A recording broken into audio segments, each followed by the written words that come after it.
હા, તો અત્યારે જે વાત છે એ મૂળ વાત એવી છે કે તમારે જે સ્ટ્રીમ યાર્ડ છે એની અંદર સ્ટુડિયોમાં કેવી રીતે જવું. તો એના માટે તમને વોટ્સએપ પર કોઈક લિંક સ્ટ્રીમ યાર્ડની મળે તો એ લિંક જે છે એ તમારે આ રીતે એને ક્લિક કરો એટલે સ્ટ્રીમ યાર્ડની લિંક તમને સીધી ગૂગલ ક્રોમ તમારું જે બ્રાઉઝર છે એમાં લઈ જાય. હવે અહીંયા જાવ એટલે તમને આ રીતે પૂછે કે continue with YouTube or continue with Facebook. આ બેમાંથી પૂછે, એમાંથી તમે ગમે તેમાં ક્લિક કરી શકો. તમારું જો આમાંથી ફેસબુક તમે આ મોબાઈલથી વાપરતા હો તો એ ફેસબુકથી પણ તમે લોગિન થઈ શકો. અને જો તમે યુટ્યુબમાં દરેક જણાએ પોતાનું લોગિન કરેલું જ હોય જીમેલથી, તો તમે યુટ્યુબને ધારો કે ક્લિક કરો એટલે તમને આગળ લઈ જાય. ત્યાર પછી તમારા એકાઉન્ટ જેટલા જીમેલ એકાઉન્ટ તમે આ મોબાઈલમાં તમે નાખ્યા હોય એ એકાઉન્ટ તમારા પૂછે. એમાંથી તમે કોઈ પણ એક એકાઉન્ટ સિલેક્ટ કરો અને એ એકાઉન્ટ સિલેક્ટ કરો એટલે તમને પરમિશન માગે કે ભાઈ તમને સ્ટ્રીમ યાર્ડમાં, એટલે એની વખતે તમારે અહીંયા કન્ટિન્યુનું બટન દબાવવાનું. હવે કન્ટિન્યુ કરો એટલે તમને સ્ટ્રીમ યાર્ડના આ જે સ્ટુડિયો કહેવાય એને, જેના અંદર તમે કોઈ બીજા વ્યક્તિ સાથે લાઈવ કરી શકો.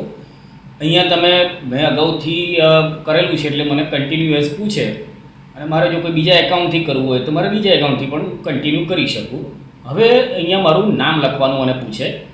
અહીંયા નીચે હું મારું જે કંઈક ડેઝિગ્નેશન છે કે આર્ટિસ્ટ છે કે હું સોશિયલ એક્ટિવિસ્ટ છું, જે કંઈક હું મારી પોસ્ટ કે એવું કંઈક લખવું હોય હું લખીને એન્ટર થવું એટલે હું સ્ટુડિયોની અંદર જતો રહ્યો.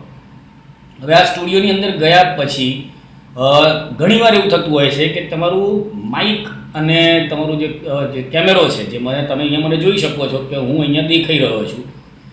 એટલે જે સ્ટુડિયોમાં જઈએ એટલે સામેવાળો વ્યક્તિ આપણને આ રીતે ત્યાં સ્ટુડિયોમાં અંદર એન્ટર કરાવે. પણ ધારો કે હવે સ્ટુડિયોમાં આપણને નથી જઈ રહ્યા, આપણું માઇક અહીંયા નથી દેખાઈ રહ્યું, તો શું કરવું? તો એના માટે આ જે આવે છે તમારું, ધારો કે માઇક અને કેમેરો ના ચાલતો હોય તો જે ક્રોમના અંદર સેટિંગમાં જવું.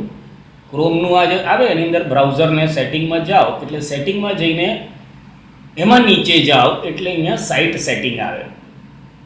આ છે સાઇટ સેટિંગ, એસેસિબિલિટીની નીચે હોય છે. એટલે એમાં જઈને ક્લિક કરો એટલે તમને અહીંયા બધી જ વસ્તુઓ પૂછે. તમારો લોકેશન છે, કેમેરા છે, માઇક્રોફોન છે.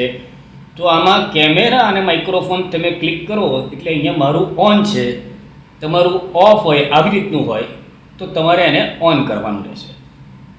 એટલે આ રીતે તમે એને એલાઉ કરો. એવી જ રીતે માઇક્રોફોનને છે એને પણ એલાઉ કરો આ બટનને.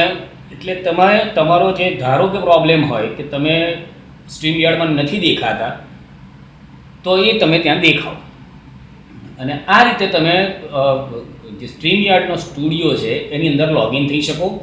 ત્યાર પછી તમે તમારા મોબાઈલને, હવે અત્યારે મોબાઈલ મારો સીધો છે પણ મારે ધારો કે આડા થઈને મારો વિડીયો ત્યાં આડો દેખાવો હોય તો એના માટે જઈને ઉપરથી ક્લિક કરો એટલે ઉપરથી નીચે આ તમારી જે બધા સેટિંગ્સ હોય એમાં આ એક હોય છે તમારું પોર્ટ્રેટ મોડ. અહીંયા તાળા જેવું નિશાન હોય, તમે લોક કરેલું નિશાન હોય, એને ક્લિક કરો.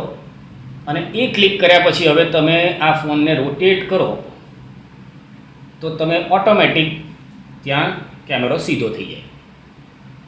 આટલી વસ્તુ હોય છે. ત્યાર પછી તમે આરામથી જે છે એની સાથે ચર્ચા કરી શકો, ત્યાં તમે લાઈવ કોઈ પણ ચર્ચા કરી શકો. તો આ રીતે તમે સ્ટ્રીમ યાર્ડની લિંક તમને મળે તો એનાથી તમે જે સ્ટ્રીમ યાર્ડનો સ્ટુડિયો છે એમાં એન્ટર થઈ શકો. ધન્યવાદ.